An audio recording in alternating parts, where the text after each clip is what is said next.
अरे ये तो है ही समस्या वाली बहू। जब से घर में आई है घर की शांति भंग करके रखती। घर में बहू आती है, लक्ष्मी आती है, ये तो मुसीबत आ गई है जैसे घर में। यूं तो हर बात पे सवाल करती है, किसी का भी मुंह बंद करा देती है अपने कुतर्कों के आगे। क्या हो गया? मुंह क्यों सिल गया है?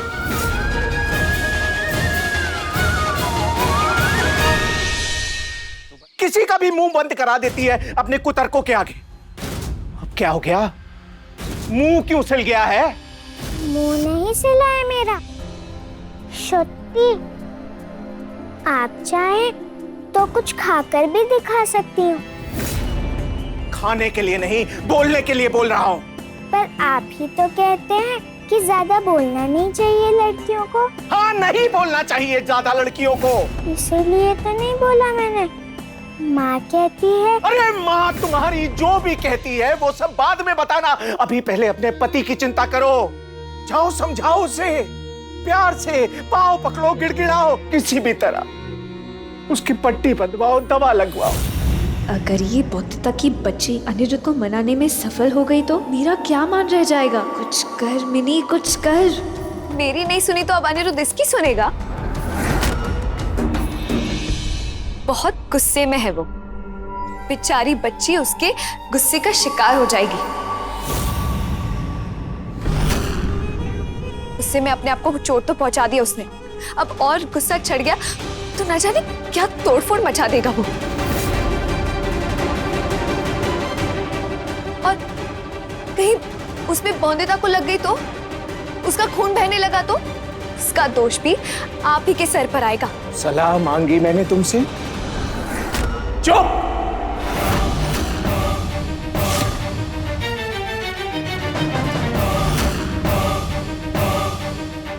तुम अनिरुद्ध की पत्नी हो। पत्नी पति की जान के लिए क्या क्या कर सकती है। अरे यमराज तक जाके पति के प्राण वापस ला सकती है पत्नी। तो बताओ, निभाओगी अपना पत्नी धर्म या यहां पे बुत बन के खड़ी रहोगी?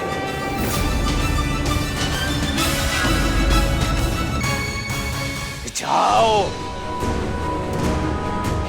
10 मिनट दे रहा हूं तुम्हें। 10 मिनट में अगर तुमने अनिरुद्ध के हाथ में पट्टी नहीं बांधी तो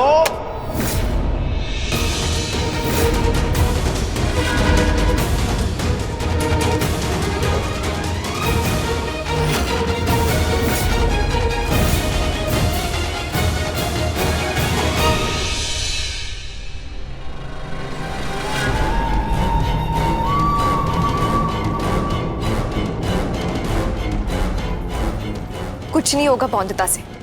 2 मिनट में कांपते हुए बाहर निकलेगी वो। अभी गुस्से में चाहे अनिरुद्ध कुछ भी बोले, लेकिन थोड़ी देर में मुझे ही जाना होगा उससे मनाने।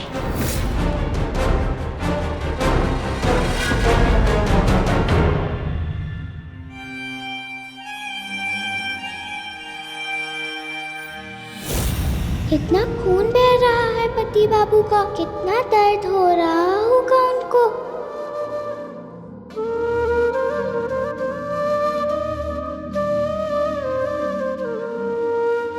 बहुत गुस्से में है राक्षस बाबू, सामने गई तो मुझे ही न खा जाए। कोशिश तो करनी पड़ेगी ना, वरना काका ससुर जी न जाने क्या दंड दे दे।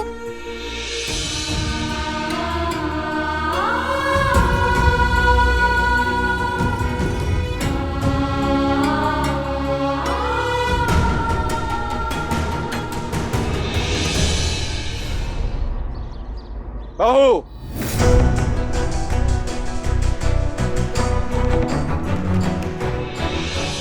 हर तरह से शुद्धि हो गई ना तुम्हारी? कोयली दीदी ने मुझे खुद तैयार किया अच्छे से, गंगा जल छिड़के हुए शुद्ध वस्त्र पहनने को दिए। ये शरबत का गिलास पूरे आदर सम्मान के साथ अंदर ले जाके महापंडित जी को दे देना। और याद है ना, पूजा पाठ के काम में कोई भी गलती बर्दाश्त नहीं है हमें।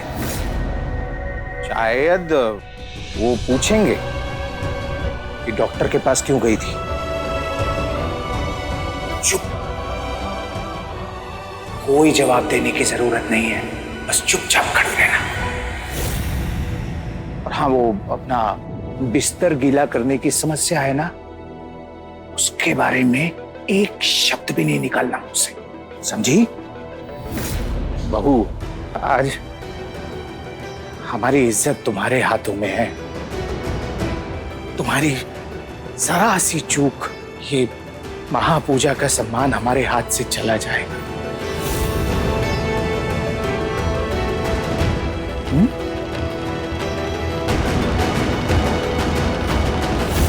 बताओ।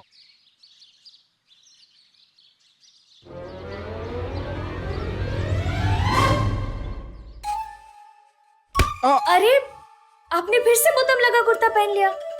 लाई, मैं मदद कर देती हूँ। हाँ, वो गलती से पहन लिया। वैसे जो एक बार होता है उसे गलती कहते हैं। नजर पड़ी है मेरी आप पर। अब हमेशा ही ऐसे बटन खोले बिना कुर्ते पहन लेते हो और यूं ही फिर दीवारों से टकराते रहते हो। अच्छा, और किस किस चीज पर नजर पड़ी है तुम्हारी? यही कि आपके अपने बिखरे बाल नहीं पसंद, खुशबू लगाने का शौक है आपको, कपड़ों में तह ना लगे तो आप हाथ भी नहीं लगाते उसे, सर के नीचे हाथ रखे बिना नींद नहीं आती आपको, और मुझे लाल कपड़ों में देखना पसंद है आपको। इतना सब कुछ कैसे पता तुम्हें मेरे बारे में? कहीं तुम मेरे पीछे मेरी जासूसी तो नहीं करती ना? इसे जासूसी कहते हैं भला? तो क्या कहते हैं? पत्नी नहीं हूँ मैं आपकी। आपकी पसंद नापसंद नहीं जानूंगी मैं, और आप जिसे प्यार करते हो उसकी पसंद नापसंद जानते हो।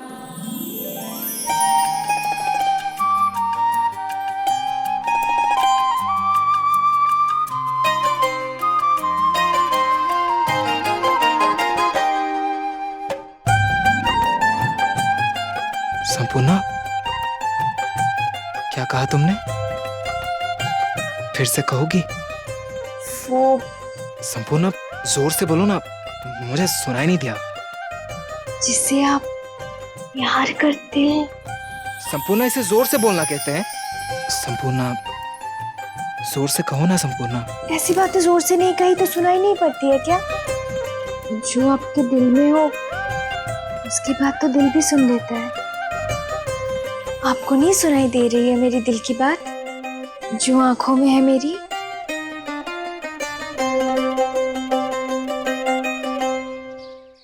महापंडित जी तुम्हारी शुद्धता का परिमाण करने आ रहे हैं, समझ गई ना बहू? उनके सामने कोई गलती मत करना। इतना जल्दी रूप बदल गया आपका? पहले तो आप बोनिता को अशुद्ध है कहकर रसोई तक नहीं जाने देते थे। शुद्ध करो, अरे घर का कोना कोना शुद्ध करो। ये लड़की जहां जहां गई है सब शुद्ध करो।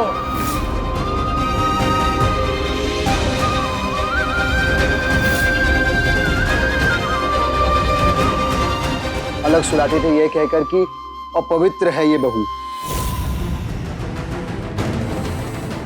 अब एक अशुद्ध और अपवित्र बहू के हाथों से महापंडित जी को शरबत देना सही होगा आपके लिए? जले पे नमक छिड़कने आए हो? मालूम नहीं है तुम्हें? जानते नहीं हो कि ये महापूजा कितना महत्व रखती है हमारे लिए?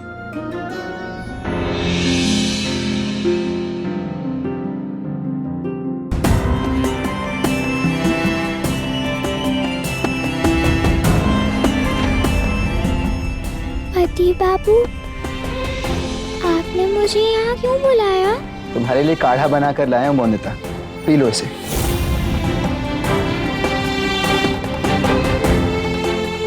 लेकिन काढ़ा तो बहुत कड़वा होता है। पी लो ना बोनिता।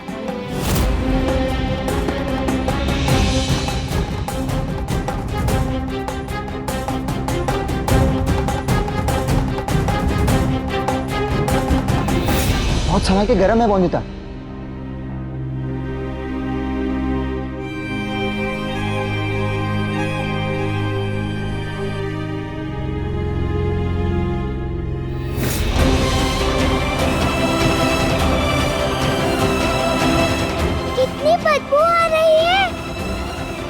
नाक ही नहीं खुल रहा है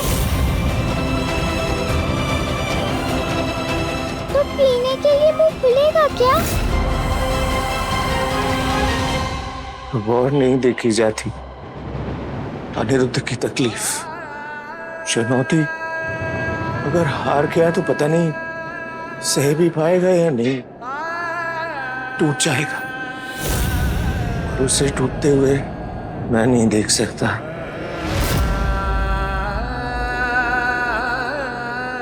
मुझे कुछ करना होगा। अरे तो अच्छा है ना पौंदिता, नाक बंद करो और पी लो पूरा, पता भी नहीं चलेगा।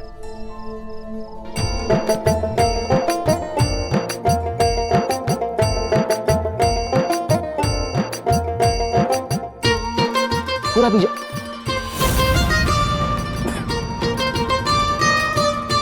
कड़वा है ये काढ़ा। बताया नहीं था आपको कि कड़वी चीजें अच्छी नहीं लगती मुझे, उल्टी हो जाती है। उल्टी सीधी बातें करने से परेशानी नहीं होती पौंदिता तुम्हें?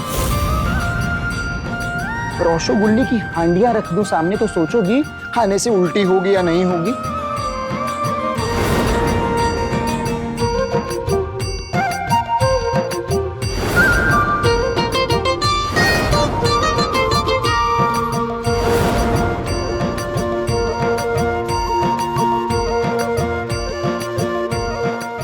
कहाँ रसगुल्ले और कहाँ ये काढ़ा? पौंदिता, अपना बिस्तर गीला करने की परेशानी दूर करनी है या नहीं तुम्हें?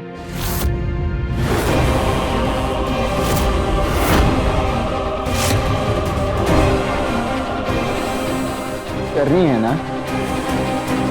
फिर डॉक्टर के पास नहीं जाओगी, काढ़ा नहीं पियोगी तो कैसे होगी परेशानी दूर? देखो पौंदिता, अगर तुम मेरा साथ नहीं दोगी इस लड़ाई में तो अकेला कुछ कर पाऊंगा क्या मैं? यहाँ मेरी नींद उड़ी हुई है, वहां काका चिंता में आधे हुए जा रहे हैं। जानती हो ना तुम, काका की भावनाएं जुड़ी हैं एकादशी की महापूजा से। क्या ऐसा नहीं हो सकता कि आप दहेज की 5 बकरियों का लालच छोड़ दें? सौरव और संपूर्णा एक दूसरे से बहुत प्रेम करते हैं। अगर उनका घर बसेगा तो जीवन भर बहू ही तो आपकी सेवा करेगी। कल पोयला बोईशाख है, नववर्षो। क्या आप नई शुरुआत नहीं कर सकती? सेवा करने के लिए है ना एक चाकर, तुम तो मुझे फिर दूसरे चाकर की क्या जरूरत? इसलिए बहू मुझे तभी पसंद आएगी जब दहेज की 5 बकरियां लाएगी, तो तब तक बहू का संसार मैं नहीं बसने दूंगी। आप अंधी हो गई है अपनी जिद में, बच्चों की खुशियां भी नहीं दिखाई देती। लेकिन याद रखिएगा, आपका जोर सिर्फ बेटे पर चल सकता है, उसके भाग्य पर नहीं। बहुत हंसी आ रही है तुम्हें? हाँ, आ रही है। वो कहावत है ना, जहां साथ हो पति पत्नी वहां दुष्ट सास की मुश्किल है चलनी।